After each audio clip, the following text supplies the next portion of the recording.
नमस्कार दोस्तों, मैं हरिशंकर द्विवेदी अपने एचएसजी काउंसलिंग एवं वेलनेस में आपका स्वागत करता हूं।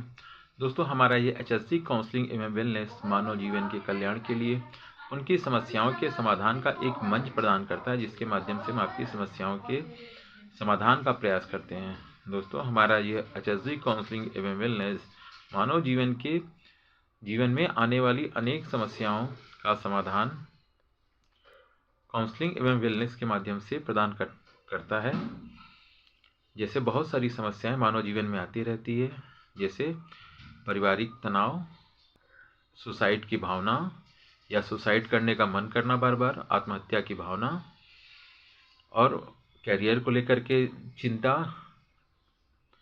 और पति पत्नी के बीच में होने वाले कलह, तनाव, और यहाँ तक कि बात जब तलाक तक पहुँच जाती है। इसके अलावा बहुत सारी आर्थिक समस्याओं का प्रबंधन, उनका मार्गदर्शन, और जीवन में आने वाली अनेक छोटी बड़ी समस्याओं के समाधान करने का एक मंच प्रदान करते हैं, जिसके माध्यम से आपकी अनेक समस्याओं का समाधान सुचारू रूप से हो पाता है। दोस्तों, आज पुनः एक बार मैं फिर अपने एचएसडी काउंसलिंग एवं वेलनेस में तुलसीदास जी द्वारा रचित प्रभु श्री राम जी के ऊपर श्री रामचरितमानस का कुछ दोहों और चौपाइयों के माध्यम से मैं अपनी बात को रखूंगा। राम नाम मणि दीप धरु, जीह देहरी द्वार, तुलसी भीतर बाहरे हूँ, जो चाहसि उजियार। तुलसीदास जी कहते हैं, यदि तू भीतर और बाहर दोनों ओर उजाला रखना चाहता है तो मुख्य रूपी द्वार की जीभ रूपी देहली पर राम नाम रूपी मणि दीपक को रख। अर्थात अगर व्यक्ति अपने जीवन में प्रकाश रखना चाहता है, न केवल अंतःकरण में बल्कि बाह्य जगत में भी, तो उसे अपने जीव पर राम नाम रूपी मणि अर्थात प्रभु श्री राम का नाम हमेशा रटते रहना चाहिए, नाम स्मरण करते रहना चाहिए। इससे व्यक्ति का अंतःकरण शुद्ध, पवित्र और बाह्य जगत भी प्रकाशित होता रहता है। जपहि नाम जन आरत भारी, मिटहि कुसंग होहि सुखारी, राम भगत जग चारि प्रकारा, सुकृत चारि अनग उदारा। संकट से घबराए हुए आर्त भक्त नाम जप करते हैं तो उनके बड़े भारी बुरे बुरे संकट मिट जाते हैं और वे सुखी हो जाते हैं। अर्थार्थी यानी जिनको भजन से धनादि की चाह है। आर्त यानी संकट निवृत्ति के लिए भगवान का स्मरण करते हैं। दूसरा, जिज्ञासु, जो भगवान की जानने की इच्छा से लगातार भजन करते रहते हैं। यानी भगवान को तत्व से जानकर उनका परस्पर प्रेम और भक्ति के कारण उनको स्मरण और जपते रहते हैं। ये चारों ही राम भक्त हैं, ये चारों ही पुण्य आत्मा हैं, ये चारों ही पाप रहित और उदार हैं और प्रभु के चारों ही प्रिय हैं। चहु चतुर कहु नाम अधारा, ज्ञानी प्रभु ही विशेष पियारा। चहु जुग चहु श्रुति नाम प्रभाऊं, काल विशेष नहीं आन उपाऊं। अर्थात तुलसीदास जी कहते हैं, चारों ही चतुर भक्तों को नाम का ही आधार है। इनमें जो ज्ञानी भक्त प्रभु से विशेष रूप से प्रिय हैं, अर्थात जो प्रभु के बारे में, उनके चिंतन के बारे में, उनके स्वरूप के बारे में जो जानते हैं, वो प्रभु को विशेष रूप से प्रिय हैं। ये तो चारों युगों में, चारों वेदों में ही राम नाम का प्रभाव है, परंतु कलयुग में विशेष रूप से इस नाम का प्रभाव है। इस नाम के द्वारा ही मनुष्य इस भव सागर से पार हो सकता है और अन्य सभी समस्याओं के समाधान इस एक राम नाम रूपी खजाने में छुपा हुआ है। सकल कामना हीन जे राम भगति रस लीन, नाम सप्रेम पीयूष हृदय तीनहु किए मन मीन। अर्थात जो सब प्रकार की भोग और मोक्ष की कामनाओं को भी त्याग करके, उनसे रहित होकर के श्री राम जी के भक्ति के में विवश हो जाते हैं और लीन हो जाते हैं।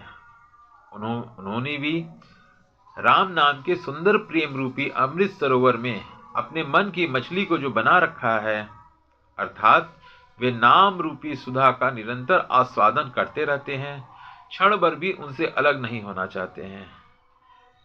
अर्थात ऐसे प्रेमी जो मोक्ष की कामना भी नहीं चाहते हैं, भोग रहित संसार की सारी वस्तुएं नहीं चाहते हैं, केवल एक मछली की तरह जो पानी में रहना चाहती है हमेशा, तो वैसे भक्त केवल सारी कामनाओं को छोड़ करके केवल श्री राम जी की भक्ति करना चाहते हैं और श्री राम जी का नाम स्मरण करके अपने जीवन को व्यतीत करना चाहते हैं।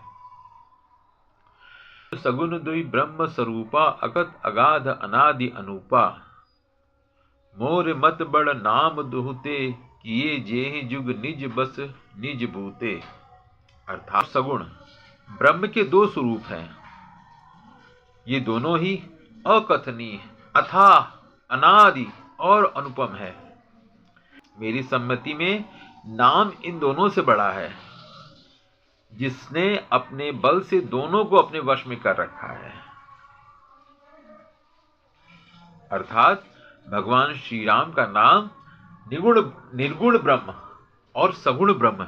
निर्गुण ब्रह्म मतलब जिनका कोई आकार न हो, स्वरूप न हो, और स्वरूप सगुण ब्रह्म जिनका आकार हो, स्वरूप हो। यह राम नाम दोनों स्वरूपों के लिए है, क्योंकि जहां तुलसीदास जी अपने प्रभु श्री राम को सगुण रूप में देखते हैं, वहीं कबीरदास जी अपने राम को निर्गुण राम के रूप में देखते हैं। परब्रह्म वो भी राम है, निर्गुण स्वरूप, और सगुण स्वरूप वो भी राम है।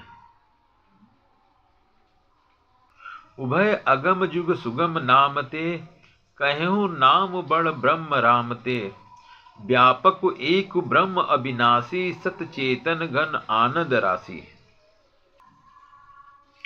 अर्थात इस प्रकार निर्गुण और सगुण तत्वतः एक ही, इतना होने पर भी दोनों ही जानने में बड़े कठिन हैं, परंतु नाम लेने से दोनों सुगम हो जाते हैं। इसी से मैंने नाम को निर्गुण और ब्रह्म से सगुण को राम से बड़ा कहा है। ब्रह्म व्यापक है, एक है, अविनाशी है, सत्ता, चैतन्य और आनंद की धनराशि है। नाम के गुणों की कथा वेदों में प्रसिद्ध है।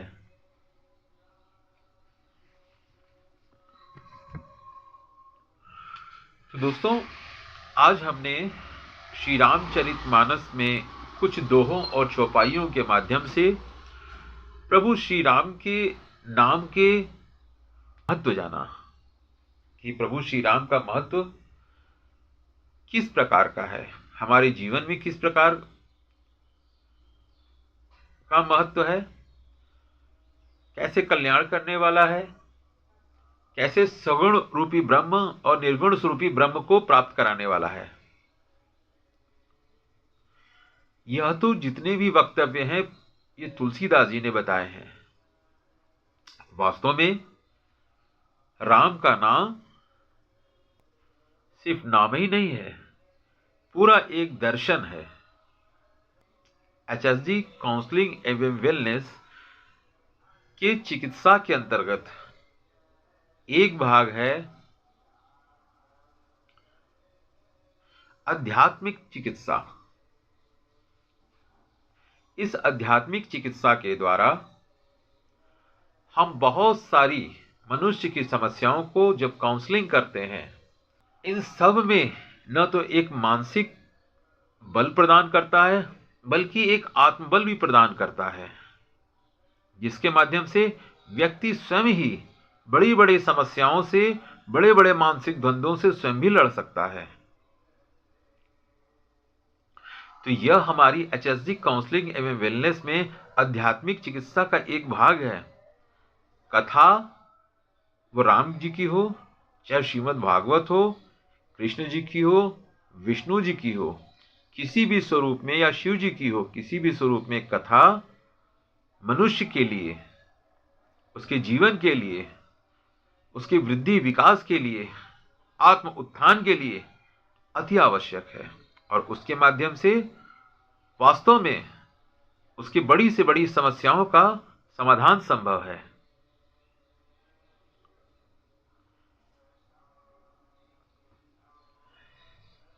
हमारी जो भी धर्म ग्रंथ हैं, चाहे रामचरितमानस है, चाहे वाल्मीकि रामायण है, वेद हैं, पुराण हैं, गीता है, यह सब का स्रोत सत्य सनातन है, भगवान है, ईश्वर हैं। उन्हीं की प्रेरणा से यह सब लिखा गया है। और हमारे धर्म ग्रंथों में, वेदों से ही, चाहे आयुर्वेद, संपूर्ण आयुर्वेद, जिसमें योग, ध्यान, समाधि, कुंडलिनी शक्ति का जागरण, अध्यात्म चिकित्सा, तंत्र चिकित्सा, मंत्र चिकित्सा, संगीत चिकित्सा, यह सब शामिल है। तो यह सब हमारे भगवान के वाणी द्वारा, ऋषि मुनियों द्वारा संकलित किया गया है। इसलिए हमेशा हमें अपने जीवन में सभी कर्मों को करते हुए इन सारे देववाणी के रूप में, प्रभु की वाणी के रूप में जितने भी हमारे धार्मिक ग्रंथ हैं, उनका निरंतर प्रतिदिन अध्ययन, अध्यापन, सेवन, चिंतन, मनन करते रहना चाहिए। और कलयुग में विशेष रूप से प्रभु श्री राम जी का नाम तो हर तरीके से लेना चाहिए। श्री राम जी का नाम एक अपने आप में एक चिकित्सा है। बहुत सारे रोग यह स्वतः श्री राम जी का नाम लेने से खत्म हो जाते हैं, क्योंकि जो रोग का कारण, जो मूल है, हमारा मन हमारे रोगों का कारण है। कोई भी बीमारी सबसे पहले मन से शुरू होता है, फिर शरीर में आता है। तो मन को अगर हम निर्मल रखें, प्रभु श्री राम जी का नाम स्मरण करें, तो यह मानव जीवन में उनके कल्याण का एक मार्ग प्रदान करता है। जब हम मनुष्य स्वस्थ रहेगा तो न केवल अपने परिवार को समृद्ध रखेगा, शक्तिशाली बनाएगा, समाज को भी, समाज से राष्ट्र मजबूत होगा, तो चारों तरफ खुशियां रहेंगी। तो आइए प्रभु श्री राम के महिमा का वर्णन करते हुए प्रभु श्री राम के नाम का स्मरण करें, वह कीर्तन करें। हमारे साथ साथ आप भी गुनगुनाइएगा। ओ हरि अनंत हरि कथा अनंता, कहि सुनहि बहु विधि सब संता। राम सिया राम जय जय राम। राम सिया राम जय जय राम। मंगल भवन अमंगल हारी, द्रबहु सुदशरथ अजीर बिहारी। राम सिया राम जय जय राम। राम सिया राम जय जय राम। रघुकुल रीति सदा चली आई, प्राण जाई पर बचन न जाई। राम सिया राम जय जय राम। राम सिया राम जय जय राम। धीरज धर्म मित्र और नारी, आपत काल पर रखिए चारी। राम सिया राम जय जय राम। राम सिया राम जय जय राम। मंगल भवन अमंगलहारी, द्रवहु सुदशरथ अजीर बिहारी। राम सिया राम, सिया राम, जय जय राम।